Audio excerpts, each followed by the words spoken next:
এখানে বুঝ দেওয়ার চেষ্টা করছে, নরমালি যে জিনিসটা করার চেষ্টা করে, মানে দায় এড়ানোর চেষ্টায়। তাদেরকে আমরা জিজ্ঞেস করেছিলাম যে এখানে যে আক্রমণের নেতৃত্ব দিচ্ছেন উনি নাকি যে এডিসি ছিলেন, উনি বললেন যে উনি সমস্ত ভিডিওটা দেখেছেন এবং কারা আক্রমণ করেছেন সেটাও দেখেছেন। ওনাকে যখন জিজ্ঞেস করা হলো আপনি বলেন তো এখানে প্রধান নেতৃত্বকারী ভূমিকা কে ছিল, উনি নাম বলতেছে না।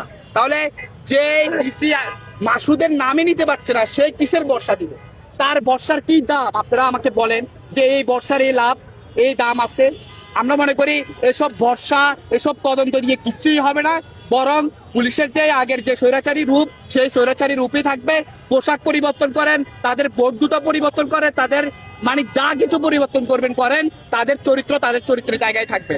আর যেসব মন্ত্রী আপনাদেরকে বলে দিচ্ছি, আপনারা জনগণের ভোটে নির্বাচিত, আপনারা যেই হুঙ্কার দিয়েছেন পুলিশকে, এই যে তাদেরকে প্রশ্রয় দিচ্ছেন, এই প্রশ্রয় দিয়ে আপনারা টিকে থাকতে পারবেন না, আপনাদেরকেও পালাতে হবে। সুতরাং আপনারা এখনই এদের বিরুদ্ধে ব্যবস্থা নেবেন। ডিসি মাসুদকে অনতিবিলম্বে প্রত্যাহার করতে হবে এবং তদন্ত করে তার সাথে যুক্ত সমস্ত লোকের বিচার করতে হবে। আপনারা কি কর্মসূচি দিবেন? আপনাদের